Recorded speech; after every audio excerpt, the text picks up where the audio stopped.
Hi, my name is Ryan Thomas. I'm a full-time composer for film and television, and I'm also the new resident composer here at EastWest, so hopefully we'll be spending a lot of time together. Now, what you just saw is the first clip in our new Scoring with Opus series, where we show you how to use the brand new Hollywood Orchestra Opus Edition, along with all the instruments included in ComposerCloud, to score scenes much like you'd be scoring if you were working on an actual film, TV show, or video game project. Now, a lot of the time, these walkthroughs are based on product demos.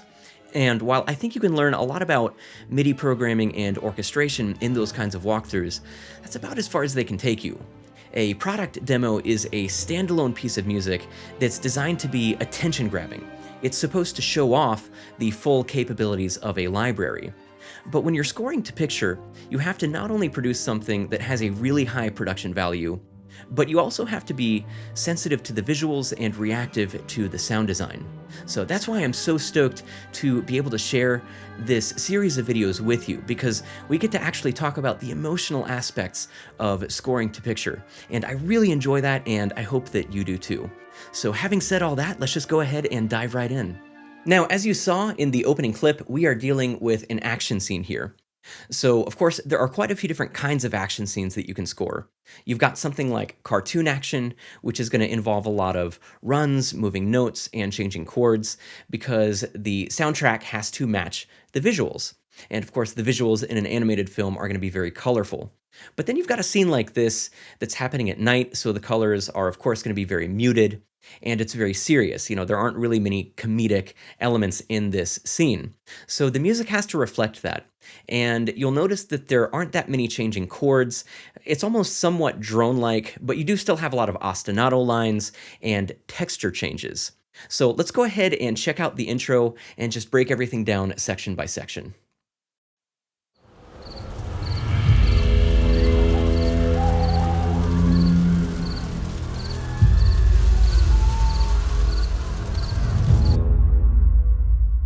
Okay, let's go ahead and stop there and break everything down. Now, of course, there's not much going on visually here. You just have this attacking force sort of assessing the battlefield. And there's actually a lot going on in the sound design track. You've got the flames, you've got the screaming villagers. So the music here just needs to support this generally suspenseful emotion. So let's check out what's happening in the strings. And we're just gonna have the basses and the cello from Hollywood Strings on these two notes octaves apart.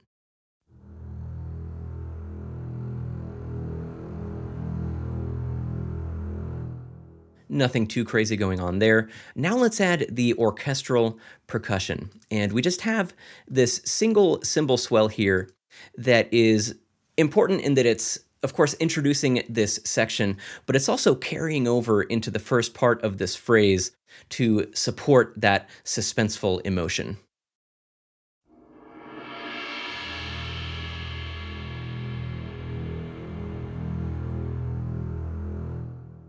Now, moving on to the epic percussion, we have this Chinese line drum roll that's going to be joining the cymbal swell, and it is then accented by this hit in the Dynasty Odaiko.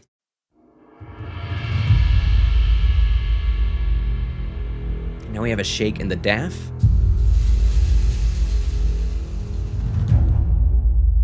And that shake in the DAF is just to add some punctuation to this phrase. So, of course, when you are speaking, you speak in a certain meter, you have pauses, and you can think of that shake in the DAF as sort of a comma. And of course, it's going to help keep things interesting, and it's going to give you a little bit of separation in those two parts of the phrase. Now, I should point out that I'm using a fairly extreme EQ filter on the Dynasty Odaiko, basically cutting out all the frequencies except for the lowest frequencies of the instrument, because I really just wanted more of a sub-boom here rather than an actual drum sound. And now we're introducing kind of the star of the show in the intro here, which is the alpenhorn. Let's give it a listen.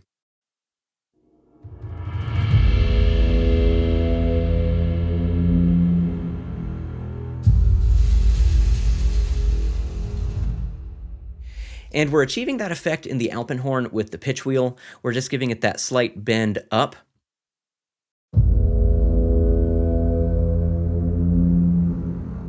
And it just gives it that really ominous feel. I absolutely love the alpenhorn for scenes like this. And now we're going to add the astral pad in Ghostwriter, which is just a really cool patch.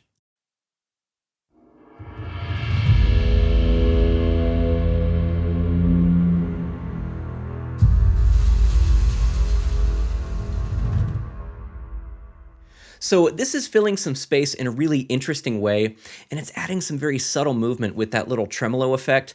I'm going to go ahead and solo the astral pad on its own so that you can hear exactly what it's doing.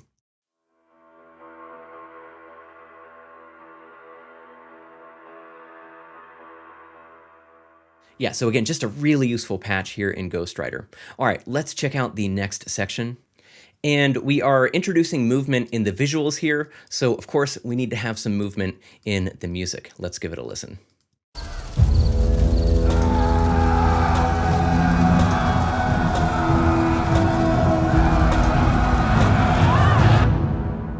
Let's stop it there, and we have introduced this ostinato line in the strings. Mostly right now just the cello, but you also have the basses joining the cello an octave down, but only on these accented notes, because if you actually had the basses playing that ostinato line an octave down, it would just sound too muddy. So I only have them on these accents here, because you still need that gravitas that the basses offer in the low end of the frequency spectrum, but you just don't want them to have that much movement down there, because again, it would just make it too muddy. So let's listen to them by themselves.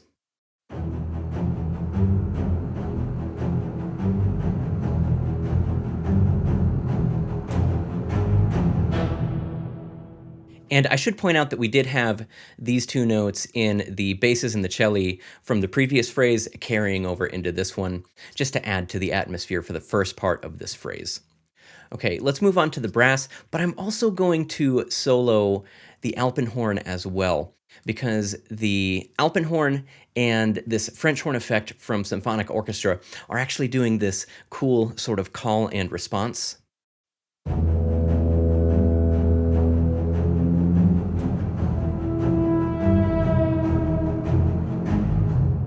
So the alpenhorn is bending up, and then that French horn bend is going down. So you have this really cool call and response.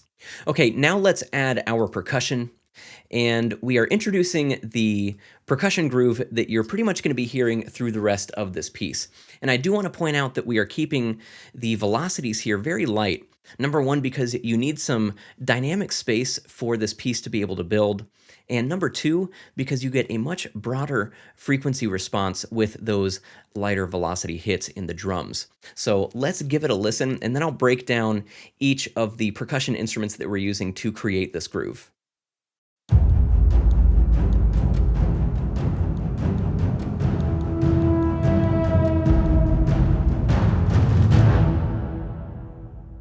Okay, so for this percussion section, we've got the Earthquake Ensemble, the Lord of Toms Ensemble, the Djembe Ensemble, the Tiki Tiki, Chinese line drum rolls, and the Dynasty Odaiko.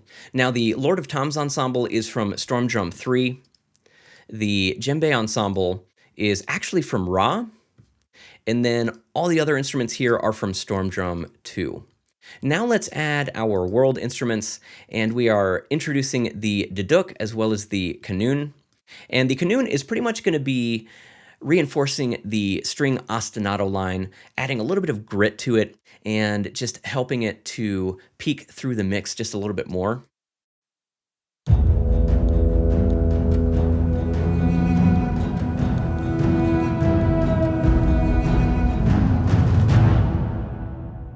And that duduk line is just there to fill the space in an interesting way and add a little bit of texture. And then finally, we've got the astral pad, again from Ghostwriter, which is actually going to be going through the remainder of this piece. So let's hear everything together.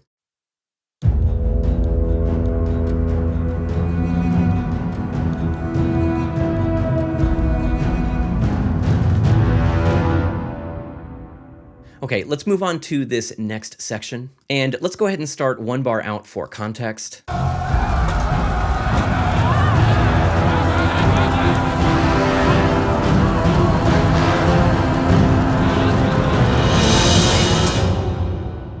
Okay, so in many ways, we are carrying on as we were before, but we've added a few new elements to the mix. So we're going to start again in the ostinato strings, and we've added this viola line on top of the cello. So it's just doubling the cello in octaves. I'll let you hear it, the measure before this phrase comes in, so that you can hear just how much energy those violas add to this section.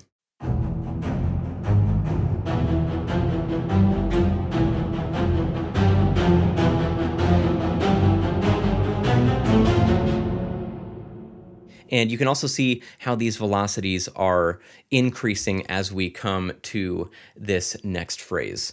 All right, now let's check out what's going on in the brass. And we have added this brass line in the 6 French horn and the 2 trombone patches from Hollywood Brass. And I just want to say, one of my favorite additions to Hollywood Orchestra in the Opus Edition is the new 2 trombones patch. It's so punchy and gritty, but it can also be so mellow at the same time. I just love the patch. It's so versatile. One of my favorite patches in Hollywood Orchestra Opus. Let's hear how these sound with the strings.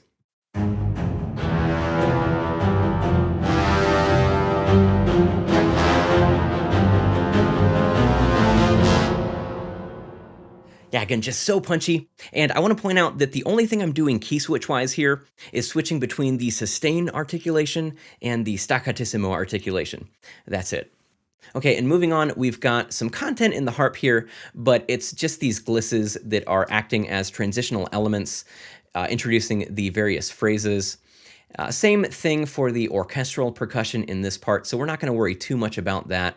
But we do have some great content in the Voices of the Empire that's really important to this section, so let's check it out.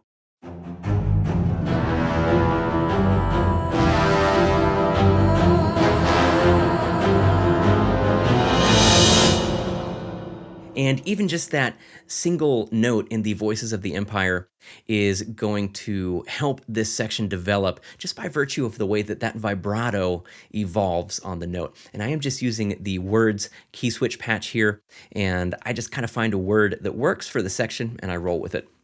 And our percussion section here is pretty much doing the same thing that it was doing in the previous phrase, but we have increased some of these note velocities here.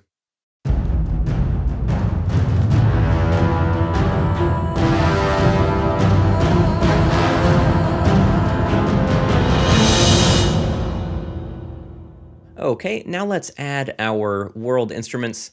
And again, you pretty much just have the duduk and the qanun doing what they were doing in the previous phrase. And we're going to go ahead and add the astral pad as well.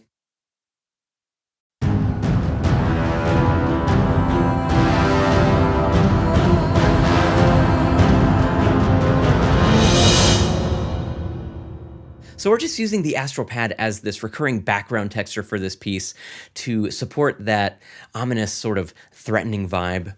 And now let's go ahead and add the Rival Tribes 1 preset from Hollywood Orchestrator.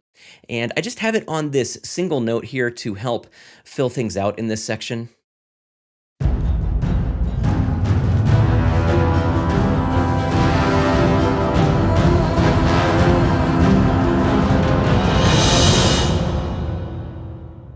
And I'm going to go ahead and solo just the Hollywood Orchestrator track so that you can hear exactly what it's contributing to this section, because it is mixed in at a fairly low volume.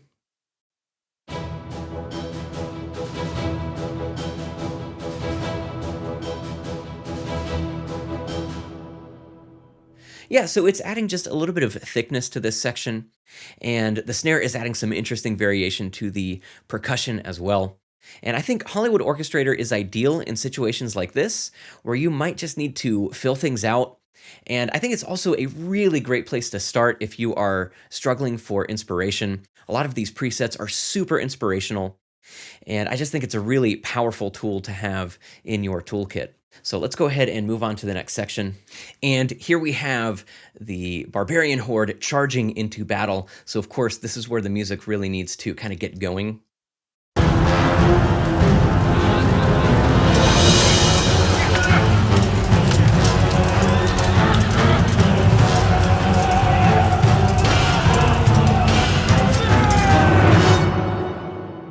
Now, of course, you'll notice that two things happened here. We changed keys and we changed time signatures. And that's a really great and easy way to switch it up, especially in a piece like this where you don't really have a complex chord structure. So you have to find other ways to keep things interesting and engage your listener. All right, let's check out what's going on in the strings first. And we have the violins joining the violas, celli, and basses on this ostinato line. And of course, the ostinato line changed a little bit because our time signature changed. Let's go ahead and give those a listen.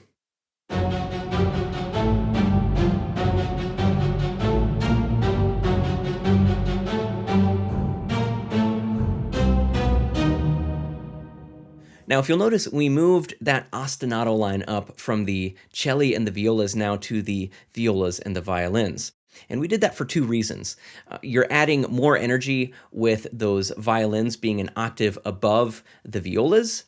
And number two, we didn't want this to get too muddy. So now the celli and the basses are just going to be on the accented parts of that ostinato line. So let's go ahead and add our brass. And here we just have the trombones and the tuba. So we've actually removed the French horns because number one, we didn't need them. The trombones here are more than punchy enough. And number two, I wanted to save them for this next section. So let's give it a listen.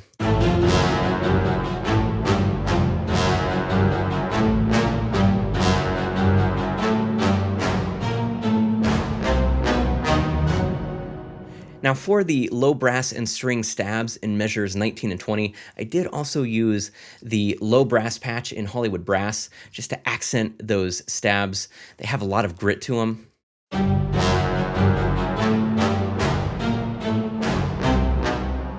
And I just have the staccatissimo articulation triggered in that key switch patch. Okay, let's add our woodwinds. And here we just have some piccolo and flute glisses from the Symphonic Orchestra woodwind effects that are going to be accenting those brass and string stabs.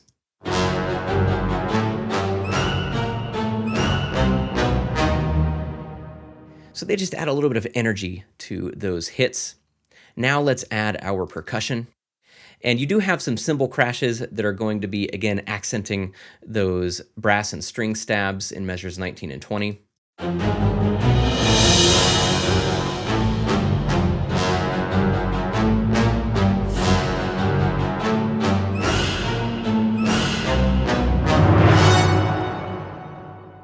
And let's add our choir, which we are introducing for the first time in this piece.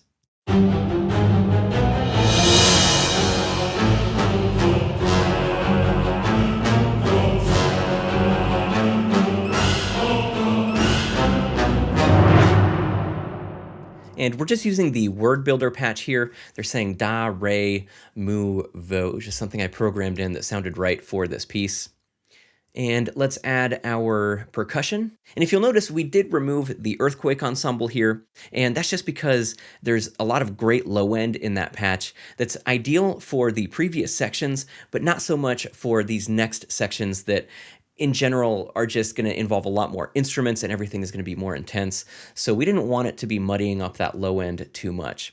But we did also add the Chinese lion drum hits and the surdos. So let's give it a listen.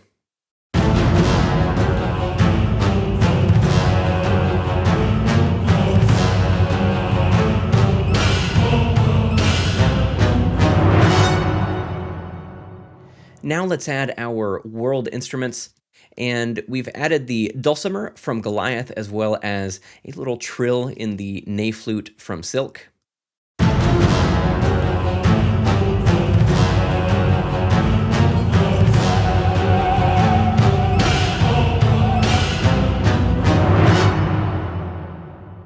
And if you'll notice, we did change the pattern in the qanun, so it's actually not just doubling the strings anymore. It's kind of doing its own thing, just filling a little bit of space in the background in an interesting way.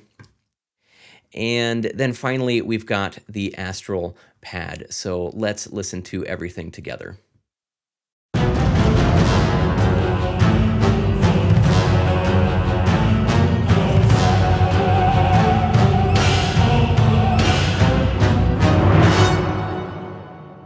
All right, now let's move on to what is going to be the climax of the piece. And let's take it one bar out so that you can get the lead up to this section.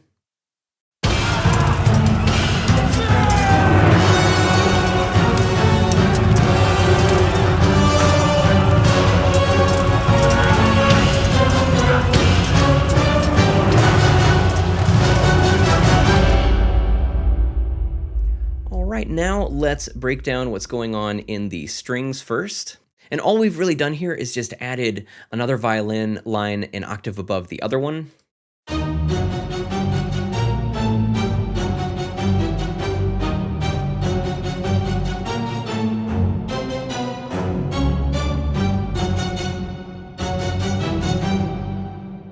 So you just have these really big octave movements in the strings there. Let's check out what's going on in the brass. Now, the trombones and the tuba are pretty much carrying on as they were before in the previous phrase, but we have added the French horns and the trumpets on these notes specifically. So we've got the 3 trumpets and the 2 French horn patch that are doubling each other in octaves, and then I've got the 6 French horn patch kind of doing its own thing, just adding these dissonant harmonies, if you will, and these are all from Hollywood Brass. Let's give them a listen.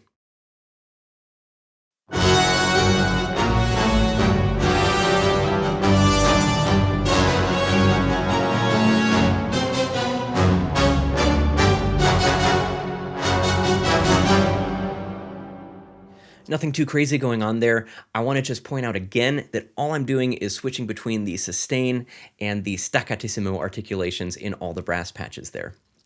Now let's add our woodwinds. And the woodwinds here are just doubling the string shorts to help them pop out of the mix a little bit. And I'm using the Staccatissimo Basic 1 patch in Hollywood Orchestrator, along with the shorts in the 3 flute patch from Hollywood Orchestra Opus Edition. And I love the shorts in the new 3 flutes patch. They just have a lot of bite to them. So let's hear what all this sounds like together.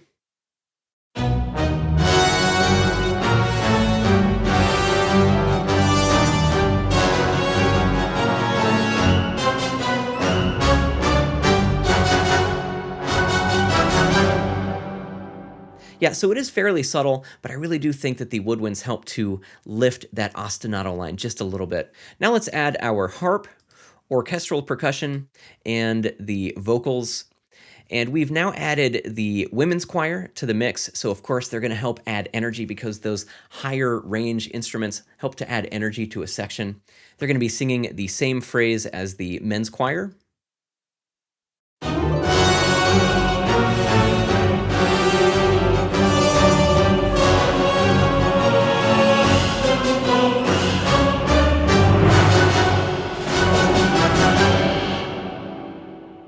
And you can hear how nimble Hollywood choirs can be on those word builder patches. They can actually perform some fairly fast passages. And let's add in our epic percussion, which is pretty much carrying on the same way that it was before, but of course the velocities are going to be a little bit more intense.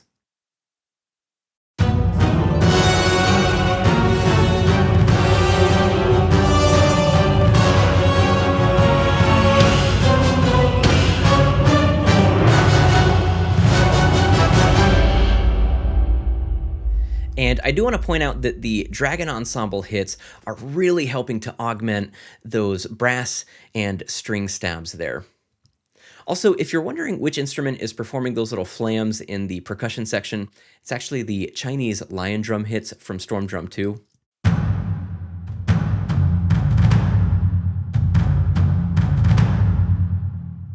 I just love the Chinese lion drum hits. To me, they make a really ideal mid to low range drum. And finally, let's add in our world instruments along with the astral pad to fill out this section. Now, the dulcimer and the qanun are just going to be doubling each other here, playing the exact same notes, and they're just going to be adding some grit to the background here.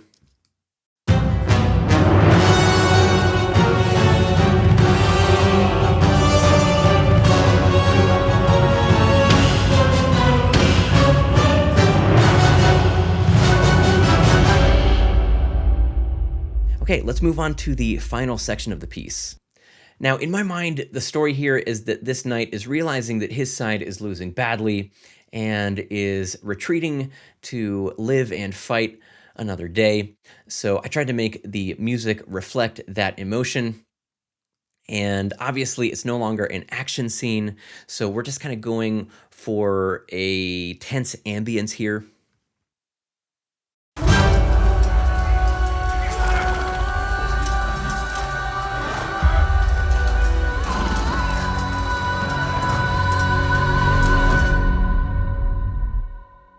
And of course, the music has scaled down quite a bit. So let's see what all is going on here. And I'm going to go ahead and solo the strings as well as this orchestrator track because they are both working together to create this ambience.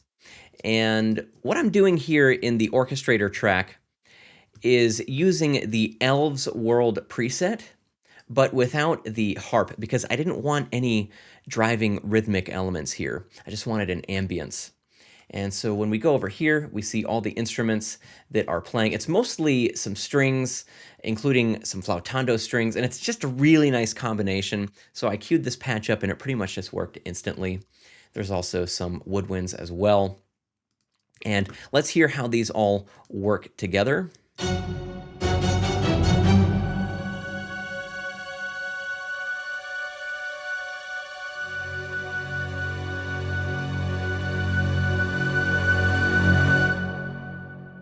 So of course, those celli and the basses are just coming in measure 28 to provide some low end to that crescendo.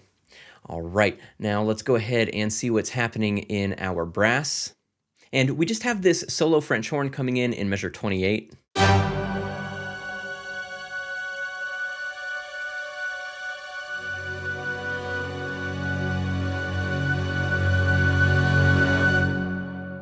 Yeah, that French horn just adds so much there. And of course, you want a solo French horn there. You wouldn't want a section because you want this whole part to feel a little bit lonely and isolated. Okay, now let's add our orchestral percussion, the voices of the Empire, as well as our epic percussion. There's not much going on in the orchestral percussion besides this gong scratch that's introducing that French horn entrance. And the Voices of the Empire is just doing this series of words here. Each of these key switch notes is going to trigger a different words. I just kind of found a sequence that worked for this part. And then in our epic percussion, the Dynasty Daiko is performing some of those low rumbly hits on the downbeats of these measures. And then we have the rumps that is going to climax into that cut to black at the very end.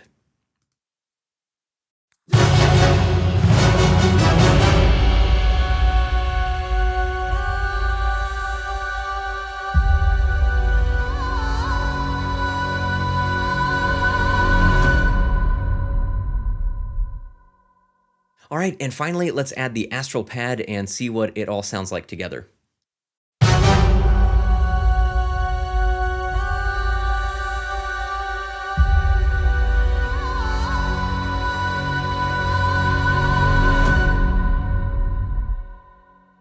Okay, so now that we've covered all of the compositional elements of the piece, let's go ahead and very briefly cover the reverb setup, as well as my general mic position philosophy, because I know that we're going to get questions about it in the comments. And for reverb, I really like to use the Southern California Hall instrument-specific impulses for the various instrument sections. So of course, strings are going to go to strings, brass to brass, and woodwinds to woodwinds. I then send the choir to the Davies Choir Hall. Most of the percussion is being sent to the Northwest Hall, and then anything that needs a little bit of something extra will get sent to the Abandoned Abbey. So some of the world instruments as well as the vocals will often get sent to this reverb because it's just got that big, long 6-second tail. And then everything is sent, at least in some amount, to the Digital Hollywood Hall, just to glue everything together. Now, as far as mic positions go, I generally like to use a lot of the main Decatree mics to get that big fat stereo image. And then I love to mix in quite a bit of the close mics just to get some definition. Now, of course, depending on the piece, I may throw in some surround mic, or I may switch the main mic to the mid mic, but in general, this is the mic position setup that I tend to use the most often for most of the instruments. All right, and that is going to do it for this walkthrough. I hope you enjoyed watching it as much as I enjoyed making it. And I do want to remind you that all the instruments and reverbs that were used to create this soundtrack are included with a Composer Cloud subscription.